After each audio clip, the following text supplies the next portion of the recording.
The title of this lecture is That All May Be One, and we have dealt in the last few lectures with the political aspects, and tonight I want to start with the religious aspects. The Vatican II meetings. Vatican II, the Pope is being carried in during that meeting, and at that meeting it was decided that the churches, the Protestant churches, may remain in their confessions and obtain salvation, provided, of course, that they accept and acknowledge the supremacy of the Bishop of Rome. Now, after Vatican II, it was Karl Rahner, the Jesuit. It's strange how they keep popping up. I know I'm saying this frequently, but it's just a fact. He was the one who was commissioned to take this message to the world that everyone could remain in their confession, provided they acknowledge the supremacy of the Bishop of Rome. And I've already dealt with this, but I'm going to go into a little bit more detail now. Paul Nitter, who held a position at Xavier University, Cincinnati, where he's professor of theology, he studied under Karl Rahner, and he wrote this book, No Other Names. And in this book, No Other Name, he writes certain interesting things. He has a commentary on it. It's interesting that they have this little humanist man over there on the book, tells us it's humanism. He faces the conundrum of what the committed Christian believer does theologically in the face of growing evidence, scholarly and from personal encounter, that there are other ways, religious ways, of leading a full, authentic human life than the Christian way. Are you beginning to see something? Can a person be saved? Definition: that is, come to live a truly human life by some other name than that of Jesus Christ. Hello, let me just recap there. To be saved means to live a truly human life. Is that correct theology? This is a professor of theology, and this book is prescribed in virtually all seminaries of theology in the entire world. Nitter's answer is one can be saved by some other name, and then he proceeds to show how this affirmation can be squared theologically with full Christian commitment. This is first-rate creative theology. That's the only sentence I agree with. It is creative theology, but it's definitely not biblical theology. Well, at the Second Ecumenical Council, if the Bible is not going to be the norm, we'll have to replace it with something else. And it was decided in document 515, or page 515 of the ecumenical documents that were written at Vatican II documents, the unity of all Christians may at last be restored to shine forth, for all peoples are called to be a single new people, confessing one Jesus, Savior and Lord, professing one faith, celebrating one Eucharistic mystery. There are lots of problems with there in this particular one, particularly the Eucharistic mystery. All Christians should be of an ecumenical mind. Document Vatican II, page 515. The Catholic Catechism will tell us that Vatican II did not change the doctrines. It only appeared to change the doctrines. This is the present Catechism of the Catholic Church, Article 816. The sole Church of Christ, which our Savior after his resurrection entrusted to Peter's pastoral care, commissioning him and other apostles to extend its rule, this church constituted and organized a society in the present world, subsists in the Catholic Church. The Second Vatican Council decree on ecumenism explains, for it is through Christ's Catholic Church alone, which is the universal help towards salvation, that the fullness of the means of salvation can be obtained. There's been no change in doctrine. Only Protestants believe that there has been a change of doctrine. Wounds of unity, Article 817. Where there are sins, there are also divisions, schisms, and heresies. So, if there was a division, then it was sin. So who's the sinner? The one who separated. Towards unity, Christ bestowed unity on his church from the beginning. And this is something the church can never lose. 820. It didn't change. it still governs the rules, the church, through its supreme pontiff and bishops. Everybody will have to acknowledge this. This is why priest J. O'Connell says, the final object of ecumenism, as Catholics conceive it, is unity in the faith, worship, and the acknowledgement of the supreme spiritual authority of the Bishop of Rome. That's the bottom line. The church bond of non-Christian religions, all nations form but one community. They want the same relations with Muslims, with all the other religions. Let's make sure that this is true. This was the Catechism, it can't be wrong. Further questions answered. Bonaventure Hinwood. Vatican II teaches in several places that the Catholic Church, and it alone, is the church founded by Jesus Christ. No change in the Vatican II documentation. Then September 5, 2000, the Vatican made this quite clear. The church has examined the Vatican statement. 36-page statement said other Christian communities, such as Anglicans and other Protestants, are not churches in the proper sense. Canon David Oliver, minister of St. Thomas Anglican Church, says, oh, well, it's okay, whatever. Other churches are not no sisters of ours, the Vatican insists. And remember that Karl Rahner said it must always be clear that the one holy Catholic and Apostolic Universal Church is not the sister but the mother of all the churches. So that's the latest statement, definitive statement, from the highest sources in the Vatican. Vatican II changed nothing. These are some of the comments of the other churches. Churches are stunned by Pope's attack. Protestant churches expressed disappointment, etc. But nothing changed. They were still in the ecumenical movement.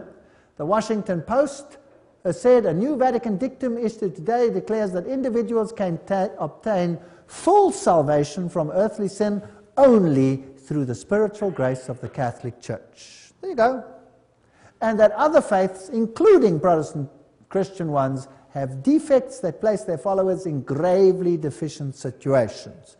And that includes Muslims, Hindus, Jews, everyone. They have to accept Catholicism as leader. That's what the Vatican teaches.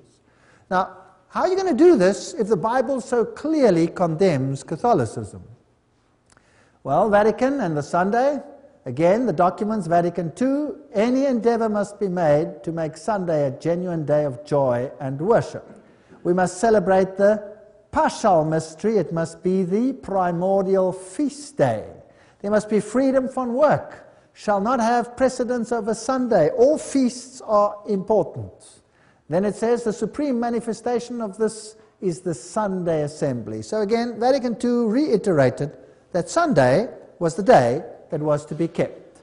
And they call it the Lord's Day. And in their catechism, Article 2174, they admit that we all gather on the day of the sun, for it is the first day after the Jewish Sabbath. There's no such thing as a Jewish Sabbath.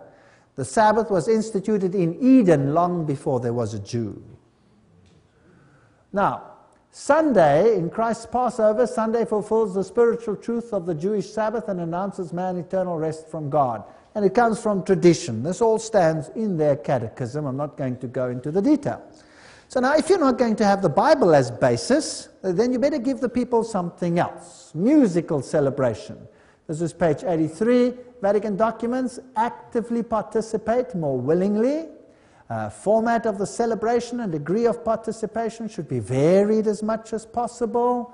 The liturgy. Now, the liturgy is everything that happens in a church beside the sermon. It marvelously increases the church's power to preach Christ. So now, let's put more emphasis on the liturgy and less emphasis on the what? The preaching. And they even call it in some documents the Holy Liturgy. A sign lifted up amongst the nations and to gather the children that are scattered until there is one fold, one shepherd. Of course, that has to be the Pope.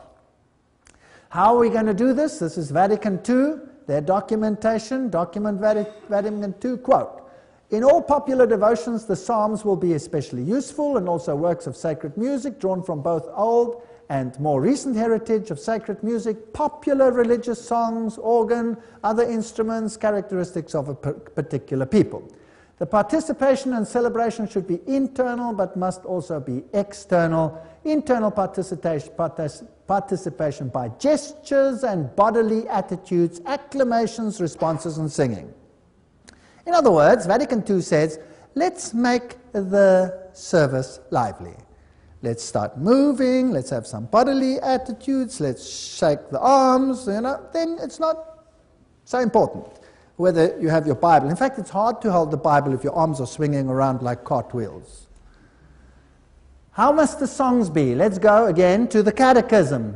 Article 1157, song and music fulfill their function as signs in a manner all the more significant. That's fine, there's nothing wrong with singing. Singing must be beautiful and to the glory of God. But they say that music must be emotional. Quote, Vatican Catechism, how I wept, deeply moved by your hymns, songs and voices that echoed through your church. What emotion I experienced, sounds that flowed in my ears, distilling the truth in my heart. A feeling of devotion surged within me, tears streaming down my face, tears that did me good. So the more tears and the more emotion, the better. Switch the mind off and switch on something else. And so the papacy started using rock groups, and the Pope started singing to ABBA music, and all this sort of stuff started coming into the churches, which was unknown before. This is the Pope's personal little rock band that goes with him sometimes when he travels. These days they've advanced to the more metal groups and all of those. And by 1967, the faculty and students of the Catholic de Kesme University started becoming charismatic. By 1968, the World Council of Churches had Catholics as observers. By 1975, there were observers in Nairobi. By 1975, a mass gathering took place at Rome, and Pope Paul II actually started speaking in tongues. Here it is, Christianity Today, June 6, 1975, bishops, archbishops, cardinals struggling to keep their hats in place, sang and danced in ecstasy, embracing one another, raising their arms to heaven, and Pope Paul VI's address was punctuated with ecstatics. So he started speaking in tongues. Great example for the church. The Lutheran Church, by 1974, the U.S. Lutheran Roman Catholic Dialogue published Papal Primacy and the Universal Church. They were beginning to play with the idea that Rome would again be the head of the churches. The Presbyterians, Congregationalists, Methodists followed. Colin Buchanan writes, the emergence of the Church of Rome as a partner in ecumenical discussions and the impact of the charismatic movement totally changed the ecumenical relationship. So this new spirit makes the talk between the various opposing factions more and more possible. By 1975, there was a common catechism where the moral directives in the Decalogue were questioned, where many passages in the New Testament were put in the mouth of Jesus, things that the historical Jesus never uttered, the physical resurrection is a problem full of difficulties, etc., etc., starting to question the Bible. By 1977, there was a joint Roman Catholic Commission which issued, together with the Anglican Church, this statement. It seems appropriate that in any future union, universal primacy, such as has been described, shall be held by the Roman See. So the Anglican Church said, okay, Pope shall be head. By 1989, the Anglican Archbishop of Canterbury, the Reverend Robert Runcie, went to Rome and urged Christians to consider the primacy of the Pope. Better together. There they are. And then came the famous signing of the document, where they actually signed. There is the signing. The Pope and Runcie signed the declaration at Canterbury, and the Pope is now the head of these churches. And some nice Masonic signals. Yes, they're going to be together. And the Queen, well, she and her entourage visit the Pope and say, well, what did Prince Charles say? I do not want to longer be the protector of the faith, but just protector of faith.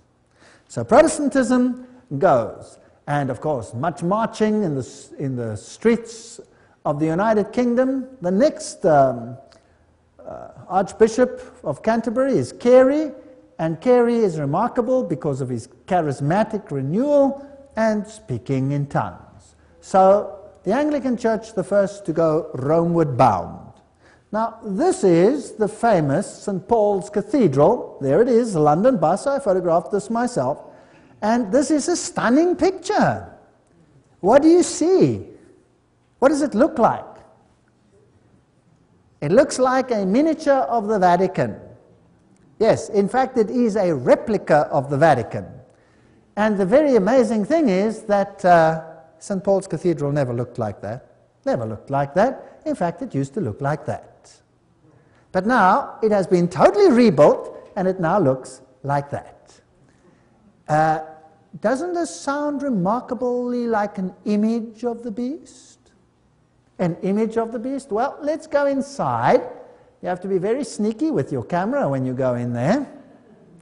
And this is what it looks like now. There's the main altar. Wow, the main altar is an exact copy of Bernini's Canopy in Rome.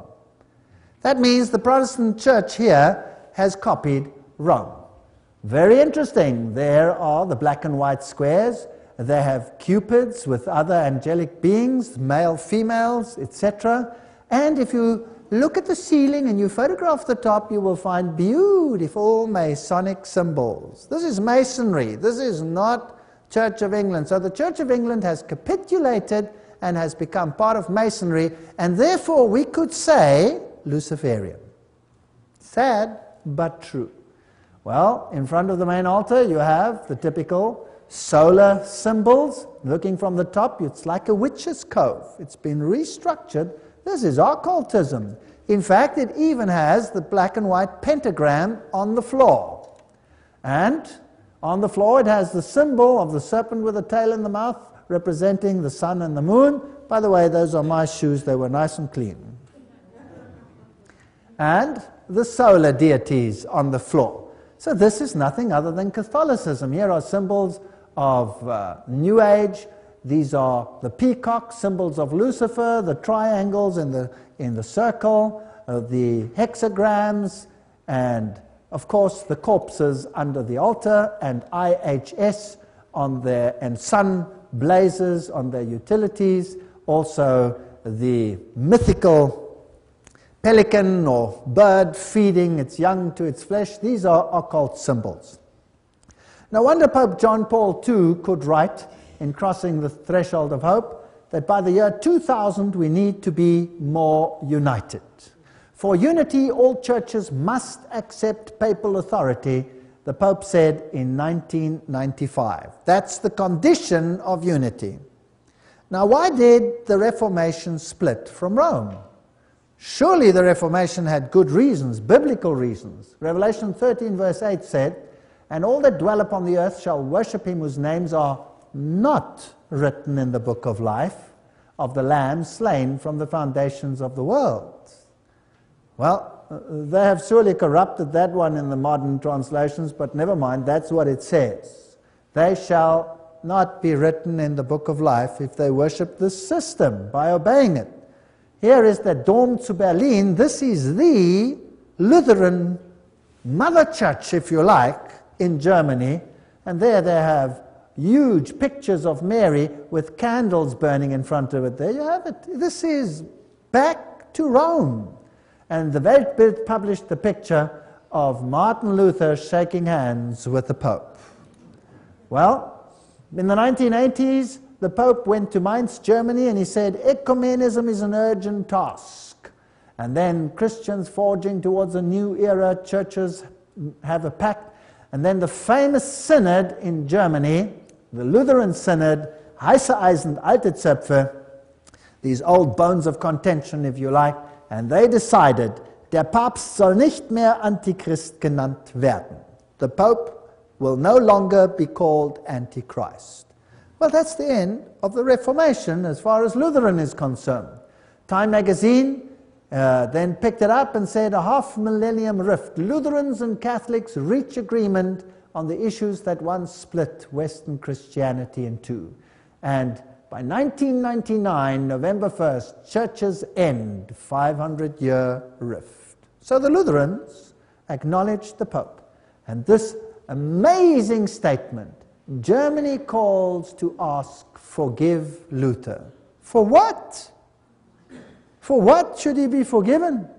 And the Calvinistic Church, they said, we need to have more respect for the icons and the things. We cannot just go together like this. Lutheran leader says Pope might be global spokesperson for all Christians. Friday Church News Notes, July 6, 2001. Ishmael Noko, General Secretary of the Lutheran World Fellowship, said in March that Lutherans can certainly look to the Pope as one of the spiritual leaders in the world today. He went on to say that the ecumenical movement requires Christians to look into the possibility that the Pope should become the global spokesperson for all Christians. So, the Anglicans capitulate, the Lutherans capitulate, the Presbyterians capitulate, the Methodists capitulate. Everybody capitulates.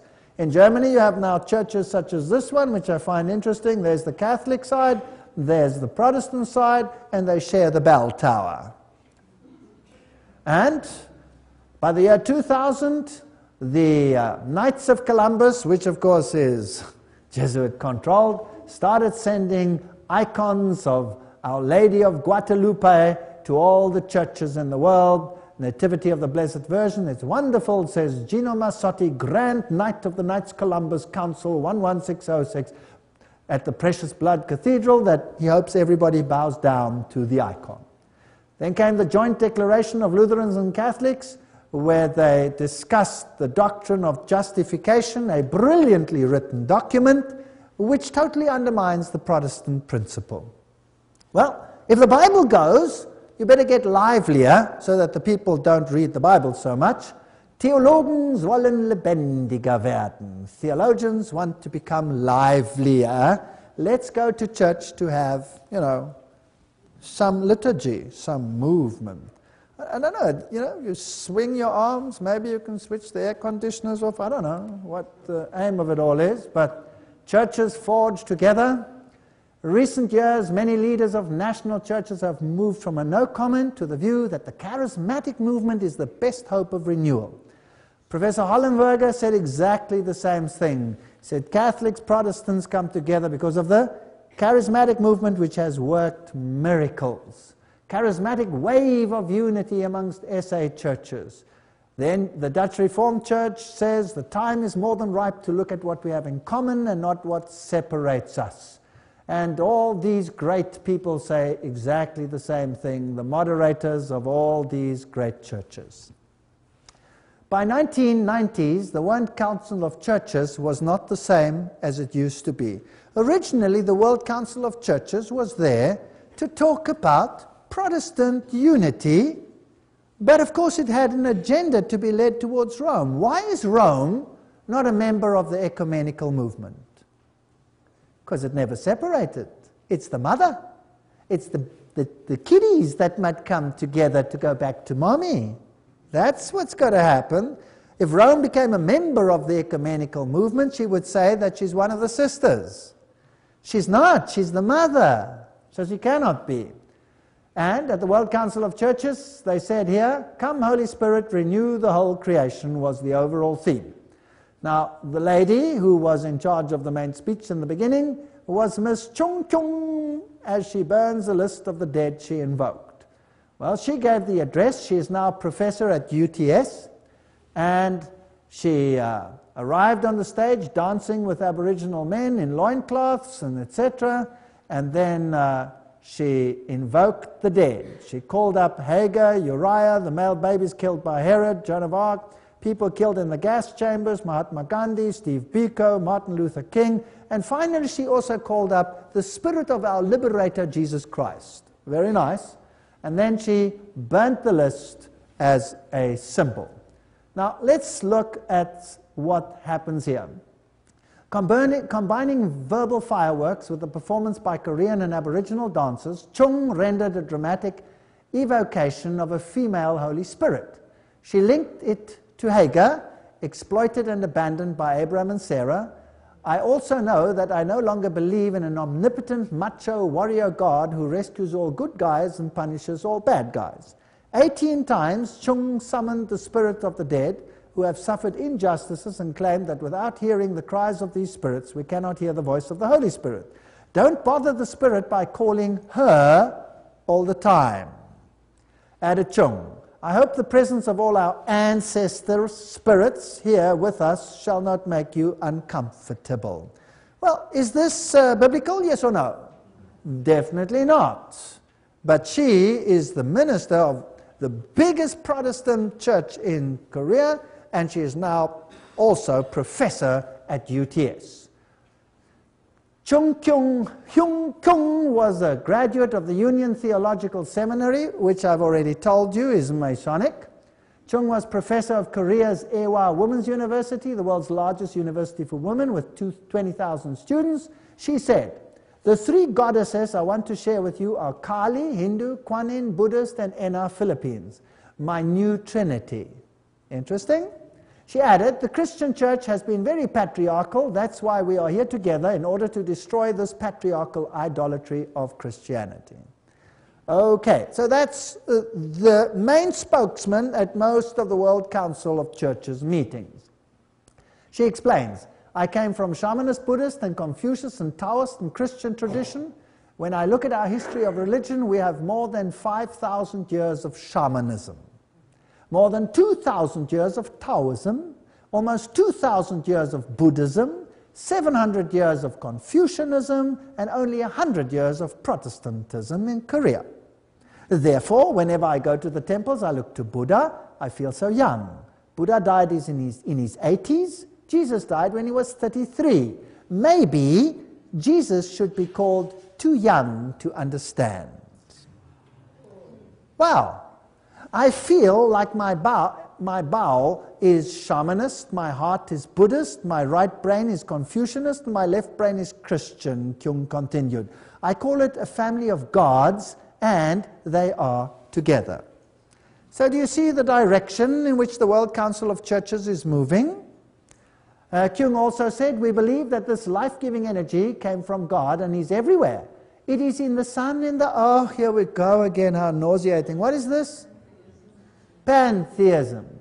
It is from the ground and it isn't from the trees. If you feel very tired and you feel you don't have any energy to give, what do you do? Sit in silence. Maybe you go to a big tree and ask, 'Give me some of your life energy,' or you ask the sun to give you some life energy."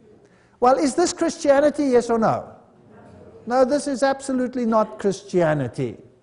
Kyung was also a speaker at the World Council of Churches in Harare, Zimbabwe in November 1998, where she performed the sensual dance. Dr. Kyung declared that to witness about Jesus Christ to another person is in reality an act of violence. Now let's get to the hub of the matter. To witness about Jesus Christ is an act of violence. Why? Because you are doing what? You are going against the human rights of the other individual who might be a Buddhist or a Hindu or this or that. He has the right to be what he is, and if you tell him something else, that you have to believe in Jesus Christ, then you are committing an act of violence. So, in other words, what I'm doing is an act of violence. Okay. When reminded that Jesus said in John 14:6 that he is the only way, Kyung said Jesus was mistaken. Okay. That's why the World Council of Churches uses demons and all kinds of interesting things. And we have oikomene. Oikomene. Now what does oikomene mean? Here we have an example of oikomene. Well, let's ask the World Council of Churches webpage what oikomene actually means. The word ecumenical is derived from the Greek term oikomene, which may be translated as the whole inhabited world. It is in seeing this world as God's that we see ourselves as one. It is in seeing all the world's people as made in God's image that we are called to protect the welfare of everyone. Interesting. Now remember that I always show you that Gary Carr said the ancient Babylonian religion through Kabbalism, etc., through to Freemasonry, controls Marxism, the American secret political societies, the international banking, and the World Council of Churches. Do you think he might have been right with their teaching? Jesus was wrong. He wasn't young. He was too young to understand. We have nature worship, all of these things. That is definitely not biblical. What does Alice A. Bailey, the founders of Lucifer Trust, predict in 1919? She predicted the appearance of a universal church of which the definitive outline will appear towards the end of the century. There will not be any dissociation between the universal church, the sacred lodge of all true Masons, see how they're bringing it together, and the inner circle of the esoteric societies.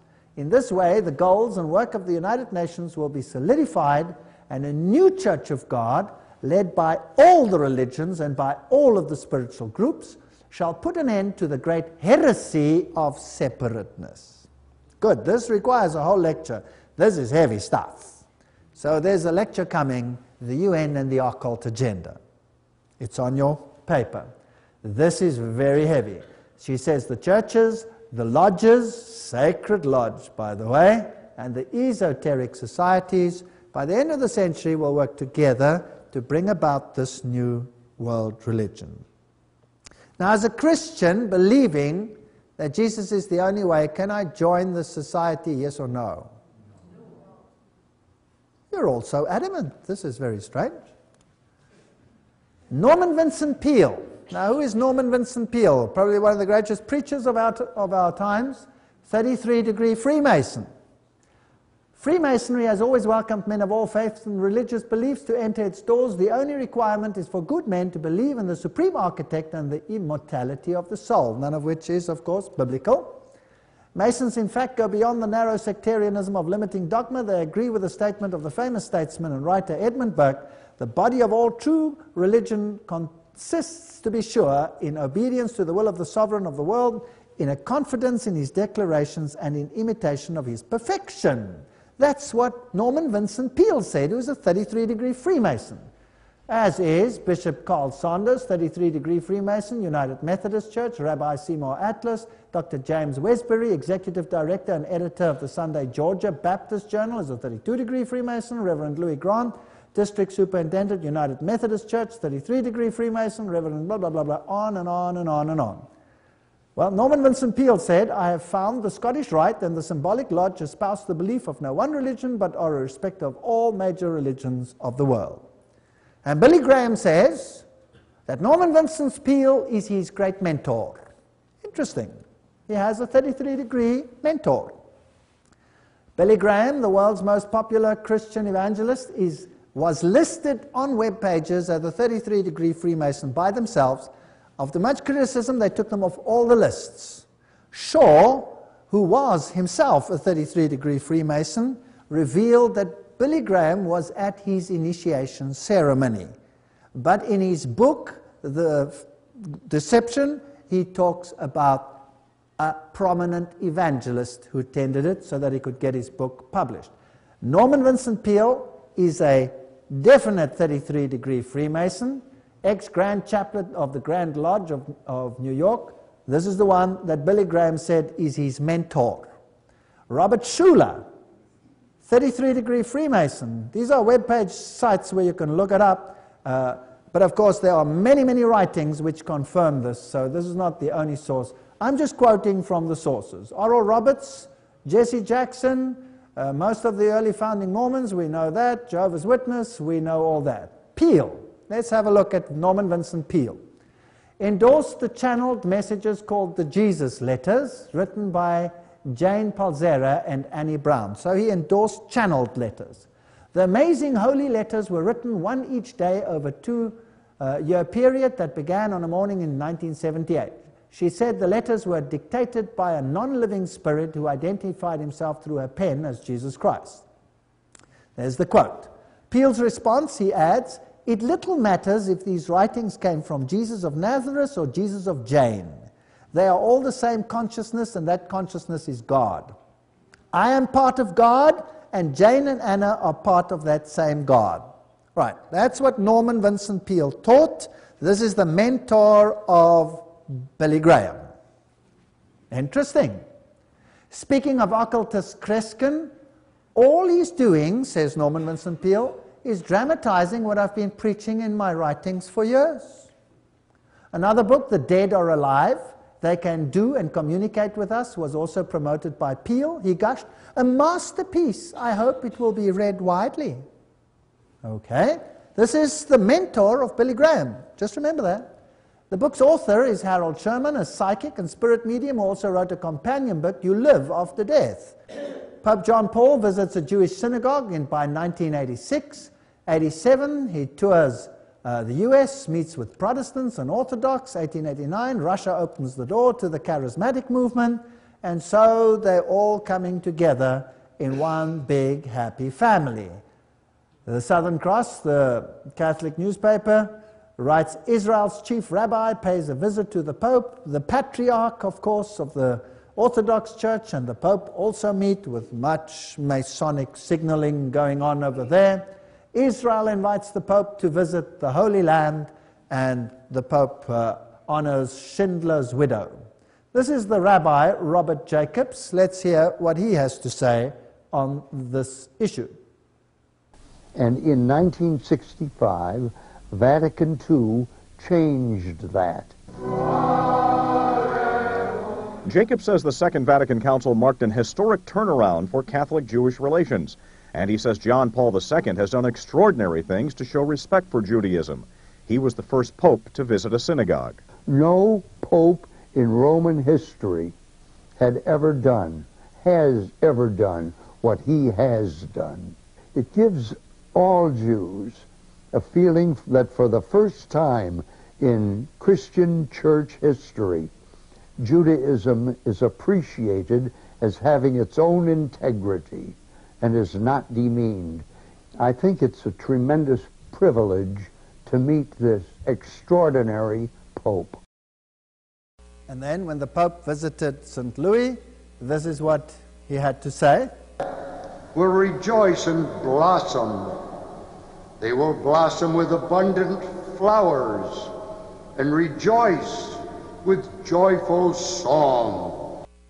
That's interesting. Well, here is Alexei, the Russian Patriarch, and there he is with Cardinal Cassidy, and they have much more freedom. This is a signal picture, by the way. Ecumene, the Pope and the Patriarch together, and we have a revival of Eastern Orthodoxy. Occultism is revived, Asian religions are revived, Islam, Buddhism, Hinduism, Shintoism, Soka Gaya, and Spiritism. In the world, there is a revival of religion, and religious fervor and conflict is on the increase. Have you noticed that? Yes. Now why? Because through chaos and conflict, you will bring them together. Make the pain of separation greater than the pain of union. Thesis, antithesis, synthesis is the Hegelian philosophy. Great expectations, the Patriarch of Constantinople says, we will join the churches. Then the opening of the Islamic Cultural Center in Rome, Catholic bishops residing. Pope John Paul greets them. Islam and Catholicism, we've dealt with it in a whole lecture, coming together. The problem is how to bring Judaism, Islam, Christianity all together. These are documents from the Catholic Academy of Trier. Note what they are using over here. What is the symbolism they are using? With all these strange symbols on their documents. Same over here, pentagrams, all the religious symbols in a circle, papal seminary. What is this structure here with the mystic towels all around it? What does that mean? The emblem of the centenary of the Catholic Church in Cameroon. Well, these are kalants and mandalas that they are using. These are symbols of Eastern religions, symbolizing unity of all the churches. Pope and the Dalai Lama together. And it is interesting that we need to study what the Protestant world has to say on this issue as well. And I would like to show you the great Protestant preachers and what they are actually preaching. Now, Robert Schuller is listed on many, many web pages as a 33-degree Freemason. Well, the proof of the pudding, of course, is always in the eating. He wrote here in the fourth dimension forward, I discovered the reality of that dynamic dimension in prayer that comes through visualization. Don't try to understand it, just start to enjoy it. It's true, it works, I tried it. Now, visualization is the way in which you start visualizing something and it becomes part of your fantasy world. They train little kids to do this. This is an occult technique, it's occultism. Here is his famous cathedral, the Crystal Palace. There he is, this great preacher. By the way, he took the plans of this cathedral and he took them to Rome in order to have them blessed by the Pope. That's very interesting, that Robert Schuller should take these to the Pope to have them blessed. His son is now obviously taking over the ministry as he gets a little bit older. Robert Schuller, quote from Self-Esteem, the New Reformation, he writes, "Classical theology has erred in its insistence that theology be God-centered and not man-centered." That's very interesting. That's spoken like a true Freemason. Wouldn't you agree? Yes. On page 153 he writes, "One classical role of the pulpit in Protestantism has been to preach sermons." Oh, which imply indoctrination more than education. Within this form of communication, there's an inherent intrinsic inclination to intimidate, manipulate, and hence offend the person's most prized quality of humanness, his dignity. Well, that sounds like Vatican II. Let's move to liturgy. Let's have all these wonderful things other than the preaching of the words. He writes on page 14, "Sin is any act or thought that robs myself or another human being of his or her self-esteem." That's interesting, because I thought the Bible said sin is transgression of the law. Isn't that right? He writes on page 26, 27, "What we need is a theology of salvation that begins and ends with the recognition of every person's hunger for glory." Oh, I thought that justification is something that actually lays man's glory in the dust. That's what I thought. It makes Jesus Christ more and me less. Isn't that what the Bible teaches? He must increase, I must decrease. Wow. Page A68. To be born again means that we must be changed from a negative to a positive self-image. From inferiority to self-esteem, from fear to love, from doubt to trust. Very interesting theology. Page 75. The cross sanctified the ego trip, for the cross protected our Lord's perfect self-esteem from turning into sinful pride. Now that is just plain blasphemy, as far as I'm concerned. Page 135. Christ is the ideal one, for he was self-esteem incarnate. I thought he came to show humility, didn't he? My Bible says he was humble. Jesus never called a person a sinner, rather he reserved his rightful rebuke for those who used their religious authority to generate guilt and caused people to lose their ability to taste and enjoy their right to dignity. Interesting. I thought he said, "I have not called the righteous, but sinners to repentance." Didn't he say that? So this man is obviously using some strange document. I don't know which Bible he uses. He says, the church's problem is that it has a God-centered theology for centuries when it needs a man-centered one. We're not bad, merely badly informed about how good we are. Oh, Robert Schuller. That's a fascinating statement. It would be an insult to the integrity of any human being to call him a sinner. I thought when he comes, the Holy Spirit, he will convict us of sin and righteousness and judgment. Jesus knew his worth. His success fed his self-esteem. He suffered the cross just to sanctify his self-esteem. And he bore the cross to sanctify your self-esteem. The cross will sanctify the ego trip. Isn't this pathetic? This man is not a Christian. He's a Mason. Now, remember, when I say Mason, I mean high Mason, because the poor lower grades of Masons know nothing about all of this. High Mason, let me qualify it. Schuller further amplified this latter thought on the Phil Donahue show. Schuller said, Jesus had an ego. He said, I, if I be lifted up, will draw all men unto me. Wow, what an ego trip he was on. That's disgusting.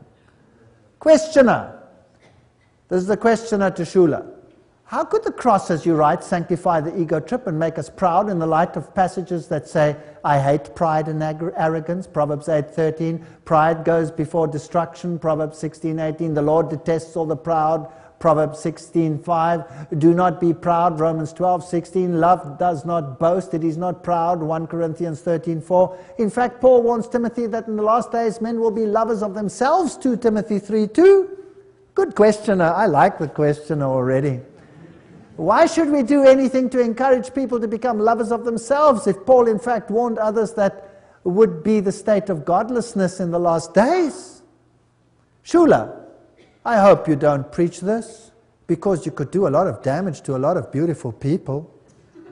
If you preach that text, oh man, I sure hope you give it the kind of interpretation that I do, or I'll tell you, you'll drive them further away, and they'll be madder than hell at you, and they'll turn the Bible off, and they'll switch you off, and they'll turn on the rock music and Madonna. Just because it's in the Bible doesn't mean you should preach it. It is so difficult to preach some of those texts and not come across as lacking humility. See how these people turn it around? Robert Schuller, what sets me apart from fundamentalists is that they are trying to convert everybody to believe how they believe. We know the things the major faiths can agree on. We try to focus on those without offending those who, with different viewpoints. There's the quote, USA Today. Schuller said, when we know we have been redeemed and we know we are part of God's family, we are ready to dream that great divine dream of building the kingdom of God in the world. Now, the kingdom of God, I thought, was not of this world. Didn't you think so as well? Robert Schuller said after his Thousands telecast, when he was congratulated by Mother Teresa, she was still alive there, Billy Graham congratulated him, Cyril Scott King, Martin Luther, all the living presidents of the United States, as well as Sammy Davis Jr., who was a Satanist. They all congratulated him.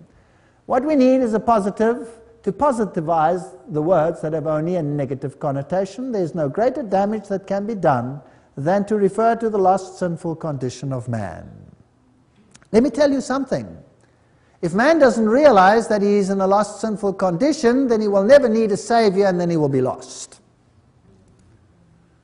We don't think anything has been done in the name of Christ that and under the banner of Christianity that has proved more destructive to human personality and hence counterproductive to the evangelism enterprise than the often crude, uncouth, unchristian strategy of attempting to make people aware of their lost and sinful condition.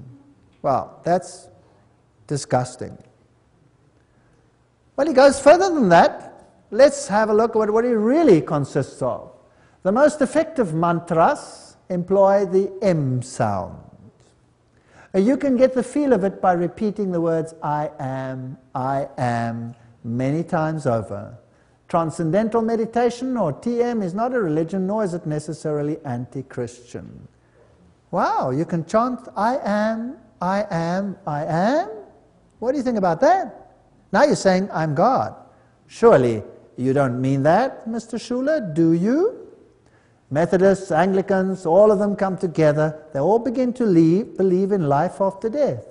Well, here in Self-Esteem, the New Reformation, Robert Schuller writes, to be born again means that we must be changed from a negative to a positive self-image, from inferiority to self-esteem, from fear to love, from doubt to trust.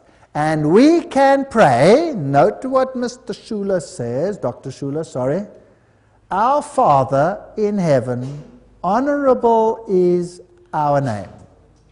Emphasis in the original. What is Robert Schuller saying? He's saying he is God.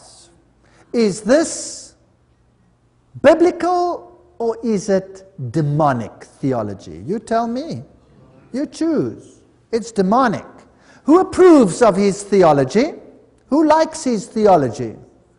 There it says, Discover Your Possibilities, Robert Schuller, Positive Inspirational Guidelines. Who endorses it? Dr. Schuller has an amazing ministry. Dr. Billy Graham. Birds of a feather flock together. Who is Billy Graham? Here he is, one of the greatest preachers of our time, Christian Winter. Here he is with Nixon. When you went into this ministry, politics lost one of its potentially greatest practitioners. Remember that Nixon had a Jesuit speechwriter? Do you remember that? We showed you those quotes. And, you know, if everybody loves you in the world, well, it gets kind of scary. Here he is at Madison Square Gardens.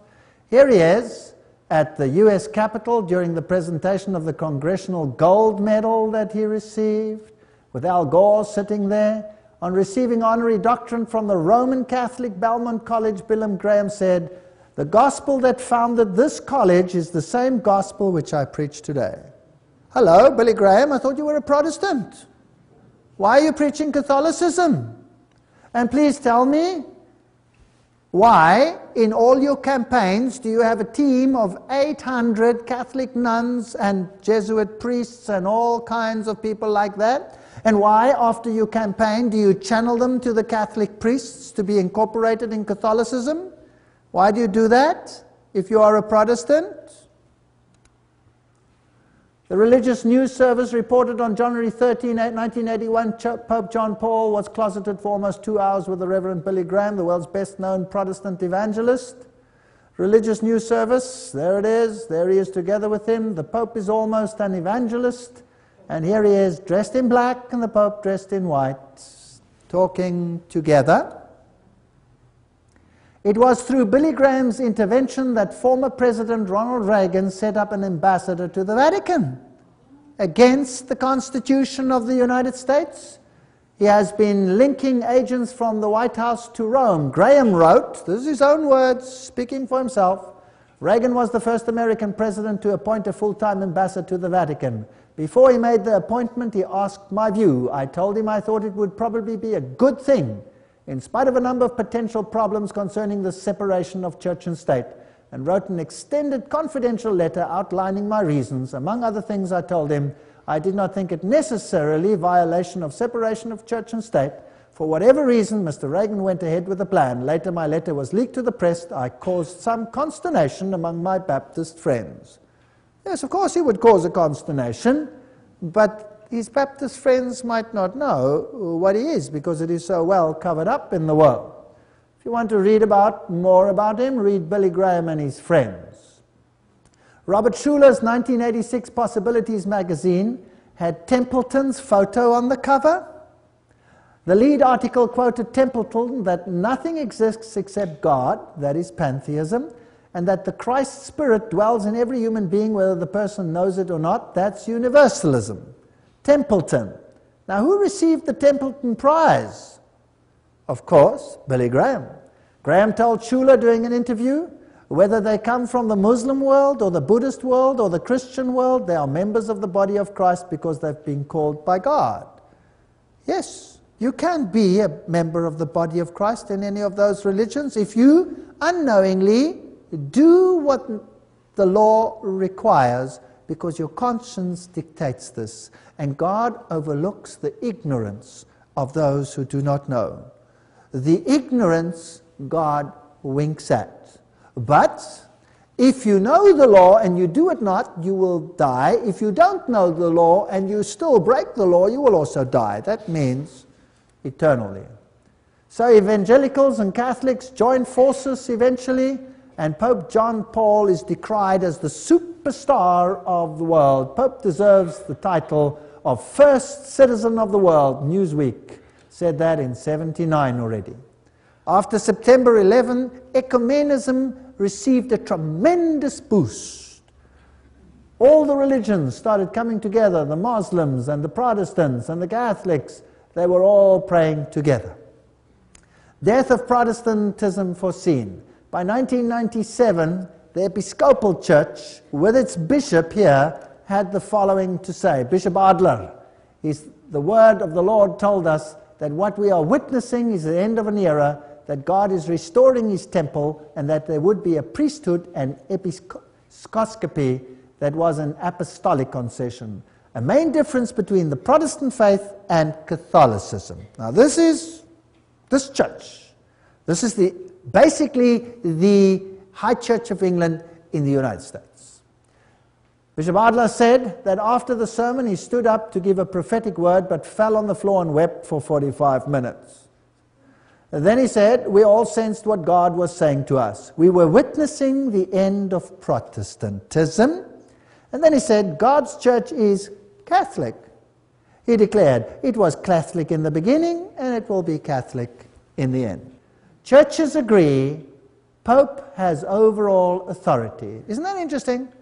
The Pope wrote this, and he said in his Crossing the Threshold of Hope that by the year 2000 we will need to be more united. 1999, June, they wrote.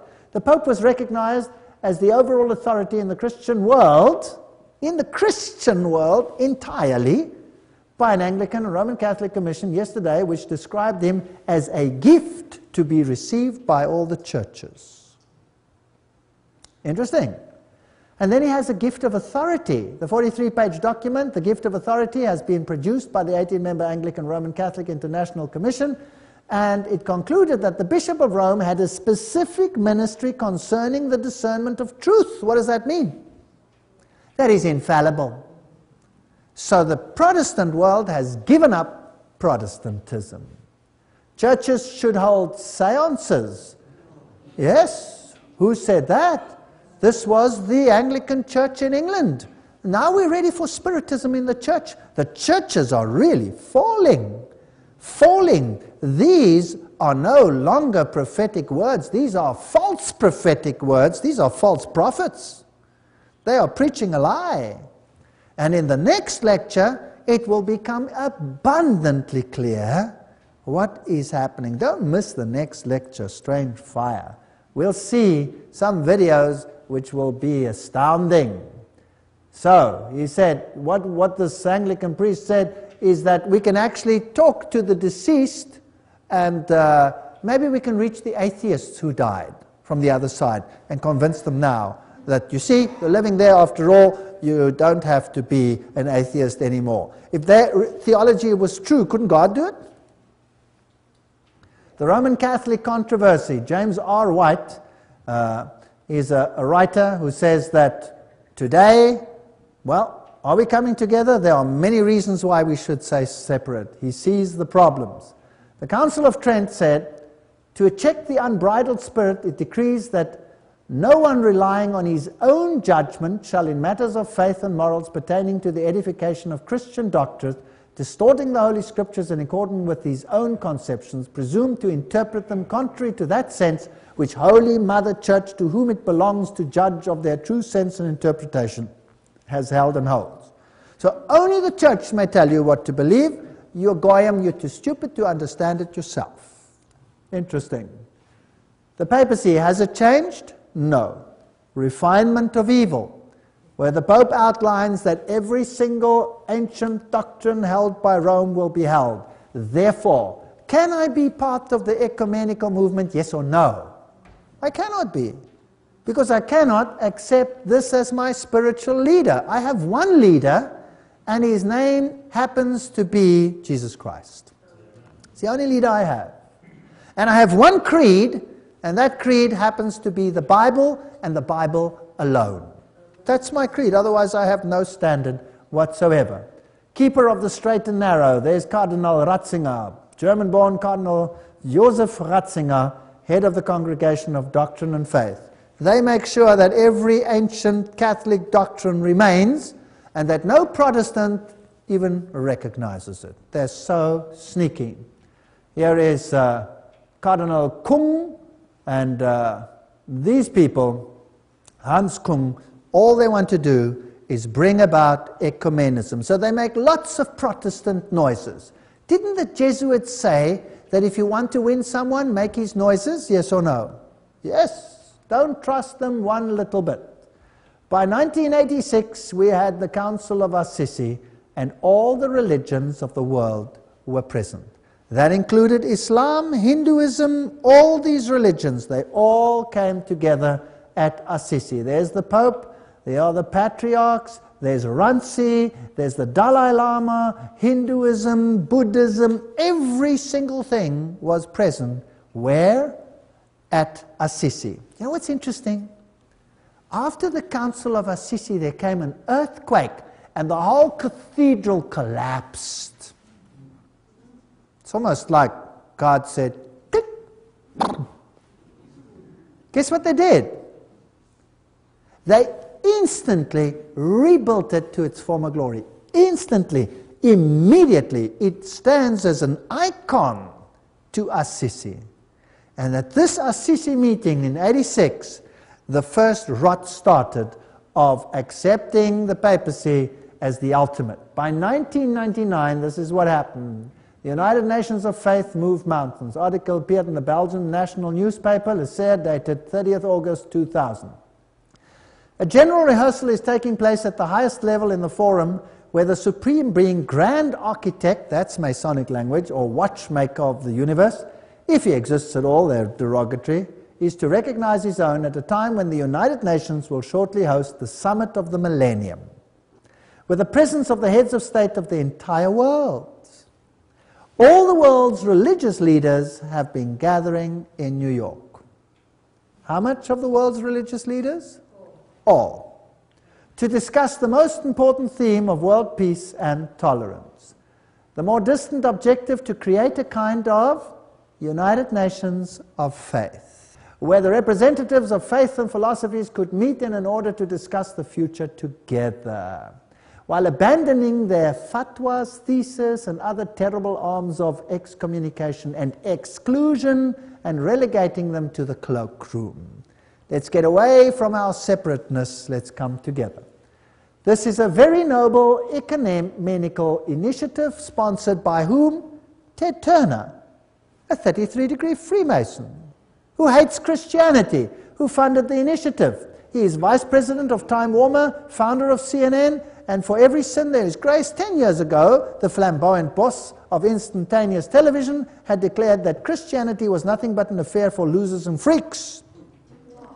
Okay, so he still believes it. Now, why would Ted Turner finance something like that? Because he says Jane Fonda, his wife, turned Christian and that changed his mind? I don't think so. I think it's because he's a 33-degree Freemason and they have an agenda. Well, 2,000 representatives of very well or less known religions, the one which are participated the world over, which are almost an affair of confidence, only known in the corridors of the UN, or the Spiffling Waldorf Astoria Hotel, which will be used for the subsequent meetings and work. The Pope sent the African Cardinal Francis Arsene, President of the Pontifical Council for Interfaith Dialogue. Representing the Jewish faith was the Jewish Rabbi Lau of Jerusalem. The Buddhists were deprived of the presence of the Dalai Lama. This shows that the religion is never far removed from politics. China threatened to boycott the meeting if he went. That's just a game they're playing. Well, the initiative, Bishop Desmond Tutu said, let's go ahead with it. And in the US, and in particular in circles of the UN, this first initiative has been very welcome. Nevertheless, one needs to render to Caesar, or rather, to John Paul II, his Jews. It is indeed thanks to him that the way of reconciliation was started at Assisi in 1985, culminating in that meeting in 1986. Well, the Pope then, May 2001, visited the famous mosque in Damascus. John Paul II made history by becoming the first ever pontiff to enter a mosque and urging Christians and Muslims to forgive each other. That's the mosque, remember, I showed it to you, the famous mosque in Damascus, and we walked through it and had a look at this amazing structure with these people having the same rituals as in Roman Catholicism. And you will remember that we spoke about the head of John the Baptist that is stored in this mosque. So it's significant that the Pope went to that particular mosque to go and seek reconciliation. although reconciliation is just a word for the goyim, the outside. The inside has always been reconciled. And we know already that the Pope then kissed the Quran. So the initiative is to bring all the religions. This is a symbol of the religions dancing together, a symbol of Judaism and Buddhism and Christianity and Hinduism, and all of them coming together in a one great big happy family. This is the title page of Rotarian Bishop Lehmann's document, The World Peace Day, and the emblem of the World Conference of Religions. Hinduism, Buddhism, and finally we have a Parliament of World Religions. Now this Parliament of World Religions is an outcome of the Assisi meeting. And this was their Africa Day. They have the sun symbol in the middle. There are interesting symbols in this. So at this interfaith meeting in 1999, as reported Associated Press, with the Dalai Lama sitting by his right side, October 1999, there was another meeting. In Rome, the Pope presided at a special council of some 2,000 religious leaders of various faiths, sects, and cults. Now, I'm going to show you a video of that in a moment, of what happened there. The pontiff told the assembled Buddhist monks, Zoroastrian priests, Catholic cardinals, Hindu gurus, American Indian shaman, Jewish rabbis, and ecumenical clergy, that's all the Protestants that there are, that all must join in condemning who? The Christian fundamentalists. Wow! I thought the problems were elsewhere. But he obviously has an inside tack, so he knows who the real problem people are. It's the Christian fundamentalists. Why? Because they commit the ultimate crime of telling people about who? Jesus. Don't you think there's a total onslaught on Jesus Christ? I believe there is. Christian fundamentalists who abuse speech and whose efforts at converting others incite hatred and violence. Didn't Miss Kung say the same thing, yes or no? She said the same thing at the World Council of Churches. So we want a unity, but please let this unity be on a universal Christ. Just leave Jesus out of this. This is an attack on Jesus Christ. All present were in accord on two key points. Number one, Pope John Paul II was endorsed by consensus as the planet's chief spiritual guide and overseer. That's interesting. And number two, religious fundamentalists who refuse to go along with the global ecumenical movement, that would include me, for example, are to be silenced. So who knows how many times you can still hear this message. They must be denounced as dangerous extremists full of hate. That's why we have hate laws. You're not supposed to preach this message. You're not supposed to preach that Jesus Christ is Lord. Then you are a dangerous extremist full of hate. Well, I figured I better preach it before we can no longer preach it. And that's why I'm here, to tell you about these things. The onslaught is not against me, the onslaught is against the Lord. And he predicted that this was going to happen. Well, let's have a look at this Masonic meeting. You will see 3 candles in this meeting. That's Masonic. They light the solar candles, which are little covered candles, which are used in Hinduism, for example, as solar candles, and in Buddhism and Eastern mysticism. And you will see that they use all kinds of music, just like the Bible said. In fact, the main rock band of Italy gave the background music at the ceremony on the one stage, with the papacy on the other stage, and every religious leader of note in the world was there, of every religion, to bow down and give homage to the Pope. Interesting. Let's watch it. Habla conmigo y dice cual colorazione, Padre di tutti noi, difende quei mani per abbracciare gente gloriosa di tutte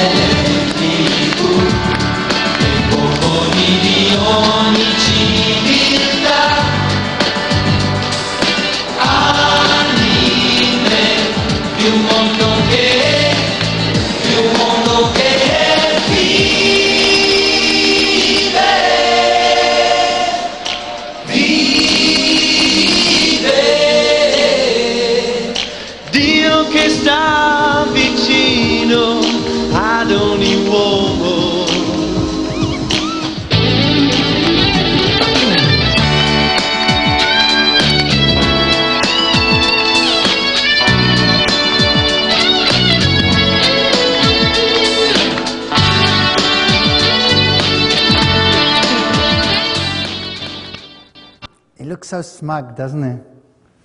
Well, here they all are. Islam, Hinduism, Buddhism, Shintoism, Sokagaya, all of them. Protestantism, all of them bowing down, acknowledging the Pope. Now, didn't the Bible say that the whole world would wander after him? Yes or no?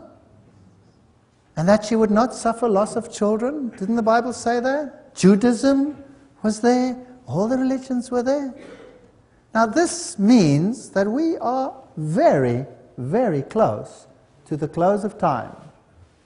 There's an interesting picture that was published once by the Spiegel, Der Spiegel, and here you have a statue of Caesar showing a finger. That's actually a Masonic thing, but never mind, there he does it.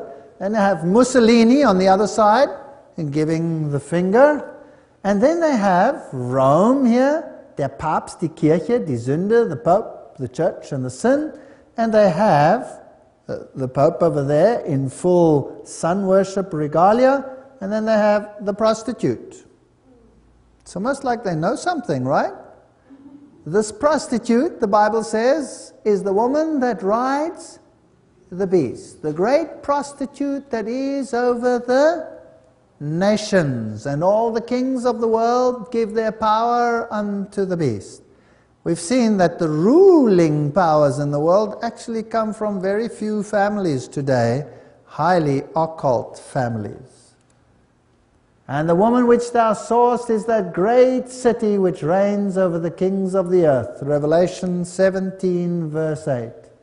And I heard another voice from heaven saying, Come out of her, my people, that you be not partakers of her sins, and that you receive not of her plagues. Revelation 18 verse 4. What do you think they have planned for those who harbor a spirit of separateness? What do you think they have planned for those who say, like the Bible says, come out and be separate, that you receive not her plagues and that you don't take part in her sins? What do you think will be their conclusion about such a matter? I think this is a very, very serious issue. And we're going to have lectures on this. When we get there, we'll see what their final plans are and who they actually pinpoint as opposition. That would be interesting, don't you think? We'll let them speak for themselves. In the meantime, as for me and my house, I cannot join this ecumenical council, and I would like to uplift Jesus Christ to you tonight as the only Savior on this world, and follow the biblical way, and none will be lost. That is His promise. Why not take Him at His word? Amen.